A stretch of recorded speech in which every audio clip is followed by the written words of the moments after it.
and a quarry. As we walk I get the feeling something is off. Cars pass us every now and then but they're far and few between. Can't shake the feeling and our conversation dies off. As we reach the stretch of road in front of the quarry it becomes aware to us that there's no street lights on our side. It wouldn't be so bad if it wasn't for the fact that the quarry was also on our side. The quarry itself is surrounded by chain link fence about 7 feet high and hasn't seen much use in the past years. Regardless of the circumstance, we kept walking forward in silence.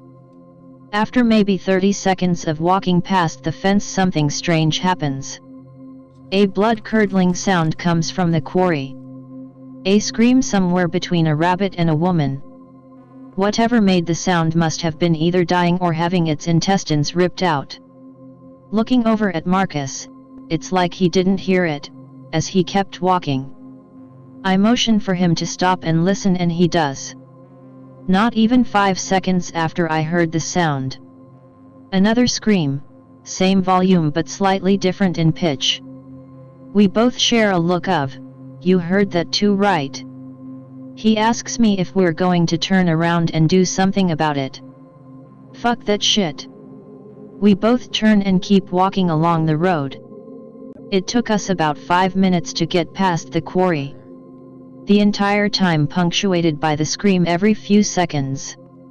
After we get out of earshot of the quarry the mood begins to lighten up.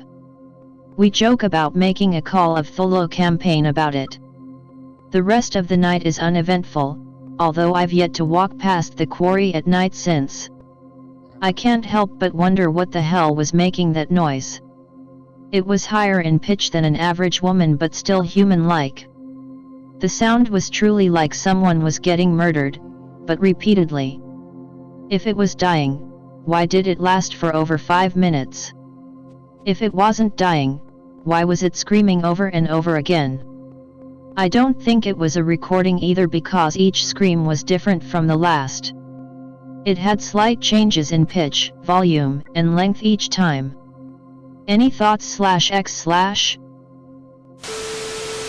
Be 3 years ago, Christmas Eve. Spending the evening with my side of the family with husband. At grandparents', my childhood home, never liked the place. They're out of obligation, these people are not good people. Same passive-aggressive/slightly unnerving plastic behavior all night. Grandmother wants us to go upstairs to see the rooms, which have not changed since I lived there. People finally start going home. Grandmother still pestering us to go check out the upstairs. Everyone is gone now except for mother, grandparents, my husband, and I. Grandmother really wants us to head upstairs. Husband and I check out the upstairs alone, everyone else stays downstairs. Chatting as we go from room to room, nothing changed much in any of them. Get to grandfather's upstairs office. Overwhelming smell of decay. Not like grocery meat, but the distinct smell of a whole animal or body. Meat, innards, bowels, etc. Nothing small, something at least medium dog-sized, judging from experience via friends into taxidermy. We continue conversation normally to not make a scene while we carefully look around. Nothing. Loading nope.exe. We head downstairs after our 2-minute tour, keeping casual as though nothing is wrong, still chatting, but I'm intent upon bringing up the smell. We immediately find all three of them, mom and grandparents, standing very quiet and very still, staring up the staircase. Remembering the look in their eyes, it almost looked as though they were trying to read us for something. Looked pretty damned malicious. Recall how bad grandmother wanted us to go upstairs. All three go into immediate plastic mode, like nothing happened. Nope, D straight out of there, never bring up the smell. Ended up being the last straw situation that finally drove me to cut off contact with them. Haven't spoken to them since. Fuck it, this seems like the right place to tell my story. Be me, 8 or 9 years of age, living in New Zealand. Me, my dad, and my brothers went to a water park and stayed in a little ass motel. We stayed about one night and we were checking out.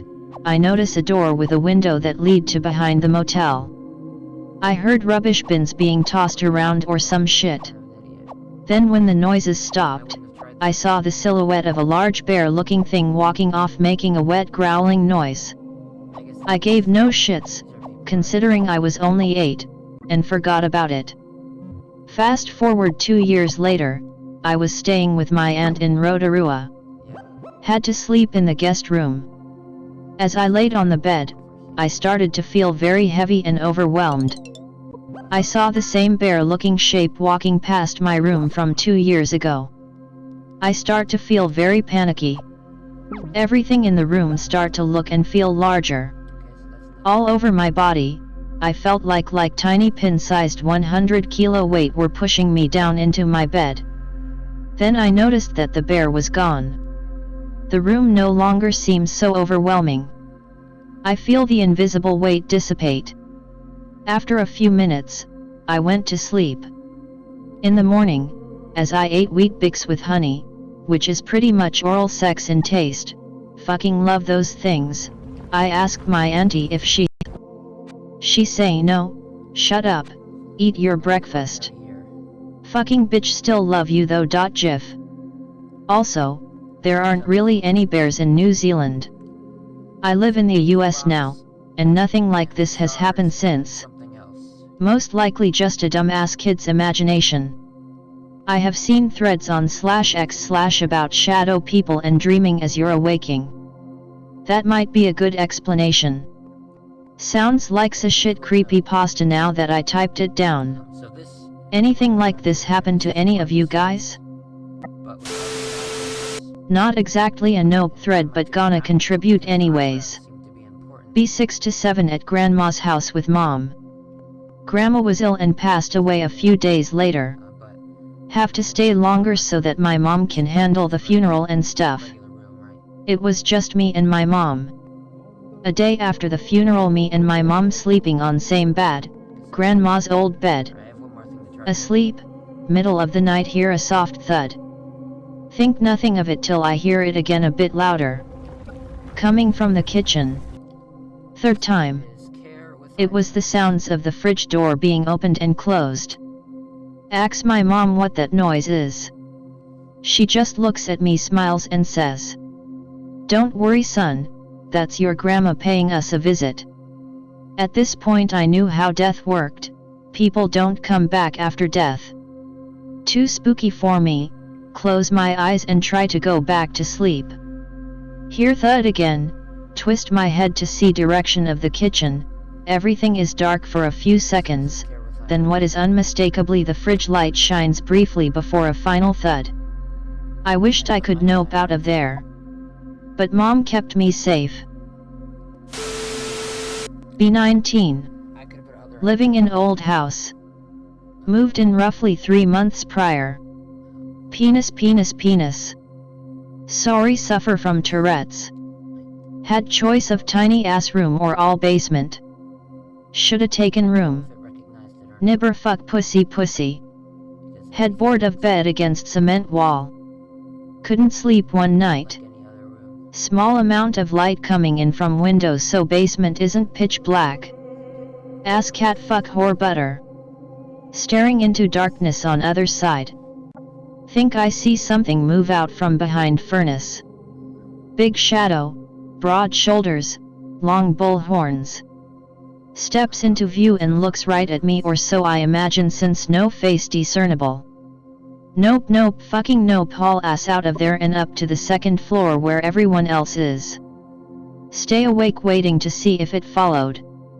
Sleep on sofa for weeks until told to sleep in my room. Change position of bed to it's up against wall so I can face away from the other side. Basement light on at all time I'm there. Move out shortly after. Told rumors about people murdered in basement there. Fuck. Oh, and cock knocker pizza dick anus nipple. This happened a few days ago. Live in a rural outback town. About to move out, living with parents. 7 p.m.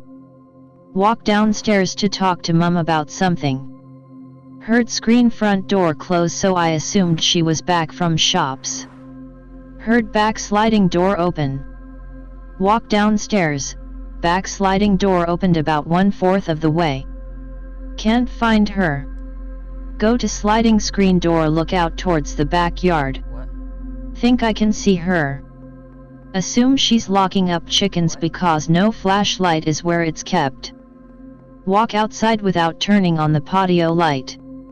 Walk to chicken cage that's a few hundred meters away from the house. I'm following a silhouette, so still assume it's my mother. Mum walks inside the door of the chicken coop that was already opened. I stand at the door and start talking about whatever it was. Hear grunting, thinking Mum's hurt. I ask Mum, "Are you okay? Need a hand?" Take a step into the chicken coop as I say it. Hear back, "I'm not your mother." Male voice, kind of accented, which threw me off. Brain takes a moment to function. Sprint past my house straight up to the driveway, which is near a highway. Wait there, back facing road, staring down my driveway, waiting for the random person to get me. Mum pulls up. "What are you doing, Ash?" "Nope, out." Mum convinces me to go back inside the house. Lock all the doors. What? Call police. They come, can't find anyone. I had my father check everywhere when he came home. It worries me how I assumed it was my mother and just followed him over to the chicken coop. Not scary or noteworthy, but I have something similar that belongs on /x/. Live in a fairly isolated house most of my youth, with a big field stretching out before a small wooded area beyond my backyard, on the outskirts of town. Have an Egyptian Mau cat for several years that I loved dearly. She always cuddled up to me at night and was very sweet. Often played with our dog in the backyard, and sometimes I swear she would purposefully wake me when I would have bad dreams. She got me through many tough times growing up, and it wasn't easy to leave her when heading off to college. Still visit frequently and bring her little mouse toys and such on breaks. One winter break I come home to bad news. We didn't want to tell you before coming home, so you wouldn't drive upset. But cat has gone missing. Apparently several cats in the area have too. They think it's a coyote doing it. Don't really react at the time, but I'm unbelievably upset and angry. Not too many nights later I'm awakened by a mocking howl outside. Start to sit on the back porch each night for hours with my dad's rifle and with our dog. One night the dog tenses up suddenly. Soon I can hear something near the back fence. Flick off, it's a coyote. Immediately shoulder the gun and fire at it. It makes a kind of pathetic sound and starts to run off. I chase after it in a haze of primal hatred, vaulting over the fence. I didn't want to kill it for the typical human reasons, not for food, or for fur, or for bothering my herd, or being a nuisance or threat to me. I wanted to kill it because I hated it, because it took my friend away. I had definitely hit it with the first shot and it didn't get that far. I found it curled up and already dead near